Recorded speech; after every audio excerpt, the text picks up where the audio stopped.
Warning: the following video contains spoilers and opinions. Viewer discretion is advised.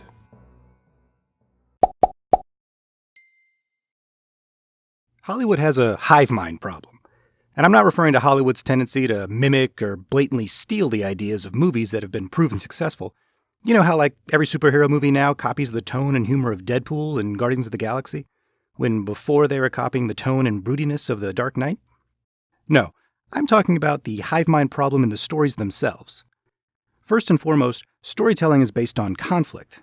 Without conflict, there's no drama. And without drama, there's no story. Characters need conflict to grow, to change. Otherwise, there's no point to telling their story. But the conflict doesn't always have to be major. Most of Richard Linklater's movies, the Before Sunrise movies, Boyhood, Everybody Wants Some, are known for having no major conflict, no real antagonist. But most Hollywood movies can't get away with stories built on clever dialogue and thought-provoking conversations alone. They need visible conflict that you can see from the cheap seats. And since 98% of movies made today involve superheroes, that conflict comes in the form of the villain.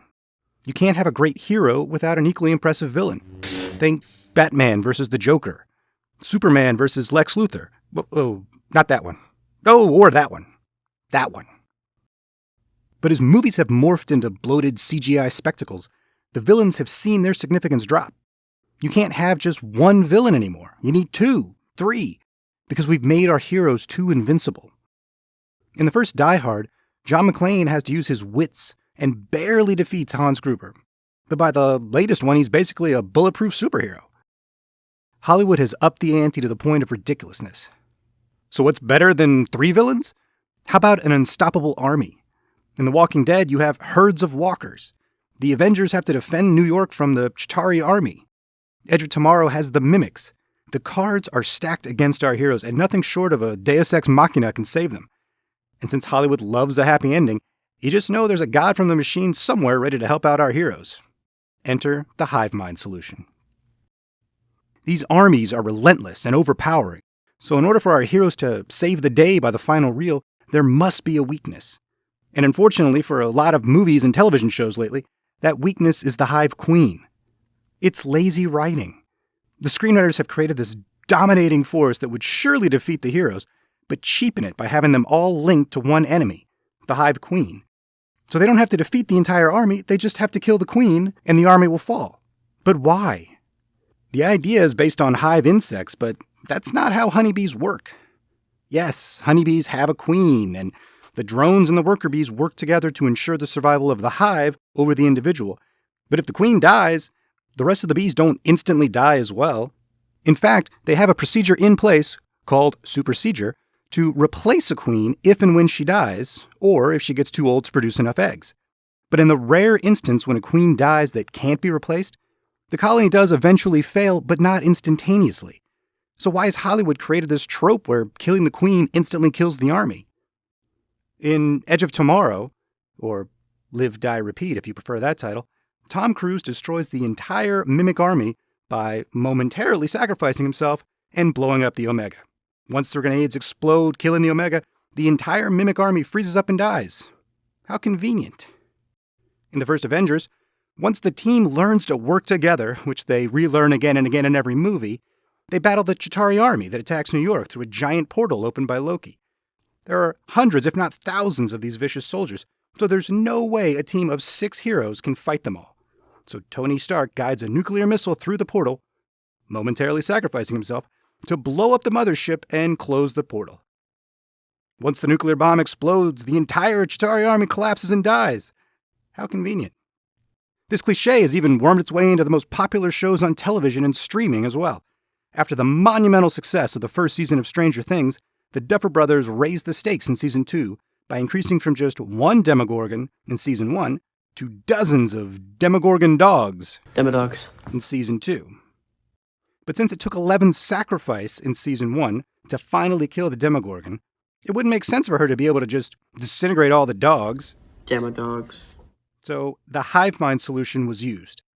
If 11 closes the gate, trapping the mind flayer in the Upside Down, then the link will be broken and the Demodogs will die. The problem is, they set up in this same episode that the Demodogs can think for themselves. Dustin distracts his former pet and cat eater, Dart, with a Three Musketeer bar, so that he and the rest of the Goonies can escape the tunnels. So clearly, Dart, while influenced by the Mind Flayer, can think for himself, the same way Will could secretly communicate with Hopper, even under the control of the Mind Flayer. So why would Dart and the other demo dogs die once that link is severed? 11 didn't even kill the Mind Flayer, she just trapped him in the Upside Down. So the only reason for the demo dog's death is for simplicity.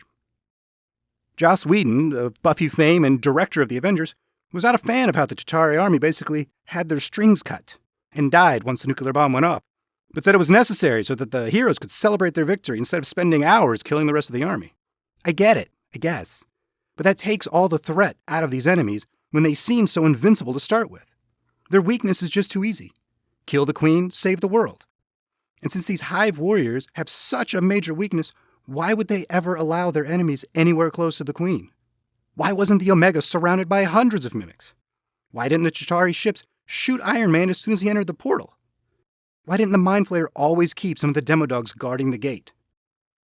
I'm sure there's some throwaway line to justify it, but ultimately, it's lazy writing. I'm already worried about the final season of Game of Thrones because of this Hive Mind trope. For years, they've been hyping up winter. It's coming, and it's pissed. The White Walkers seem unstoppable and pretty crafty. So I can't express how disappointed I was when they showed half a dozen walkers shattering into ice after the lead walker was killed. As soon as I saw that scene, I thought, well, this is how they get their stupid happy ending. For a show that shocked us with Ned's fate, the Red Wedding, and Hold the Door, this seems too cliché. Why build up this invincible army where each of your casualties turn into soldiers for your enemy, only to make it all come down to killing just one guy? It's as ridiculous as Jon getting surrounded by thousands of walkers, Gendry running back to the wall, Gendry sending a raven, Dany receiving the raven, Dany flying from Dragonstone up to the wall just in time to save Jon and the rest of the Goonies in the middle of a frozen lake.